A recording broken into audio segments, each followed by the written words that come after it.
The best advice to a small business owner, or for that matter, to a large business owner, is never stop thinking about how to delight your customer. Not to satisfy your customer, but to delight your customer. And when you wake up in the morning, start thinking about it. During the day, think about it. At night, think about it, and then dream about it. And no company's ever failed that had millions of delighted customers. And you start with them and you get them one at a time. There's no substitute for hard work. The best time you're ever going to have is when it starts out just you, and it'd be great if it grows into a wonderful, big, profitable company. But you're never going to be happier and more satisfied than you are in the first year or so of getting your business going, because you do every single thing. You sweep up when everybody goes home, you're the first one in, you plug in the coffee pot, so when your people come in, they have hot coffee and can get straight to work. You work through lunch, set an example for them, but there's no substitute for hard work. People say luck, yes, but the harder you work, the luckier you get.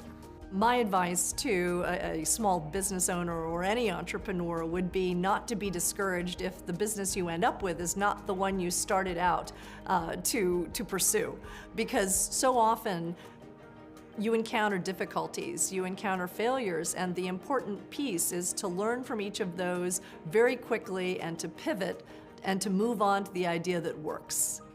Of course, you have to be close to your products, close to your customers, and think about them. That's the most important, but don't forget to think about your business, what your plans are, what you want to do next, how to take your business to the next level. Again, think about being in your business, but think about your business as well. My best advice is to really work hard to clarify what your purpose is and be able to articulate that, be able to communicate it in a simple sentence. And the reason that's important is as you bring people into your company, I think the most important question you ask them is, why are you here? Why do you want to join this company? And if you hear that purpose back, if you hear that passion around that purpose, it makes everything a whole lot easier. Any skill can be learned and taught, but passion cannot. Being an entrepreneur can be a roller coaster ride at times. You will have great days, you will have not so great days. You may even from time to time have an awful day. You've got to stay focused and stay level-headed and keep your feet on the ground.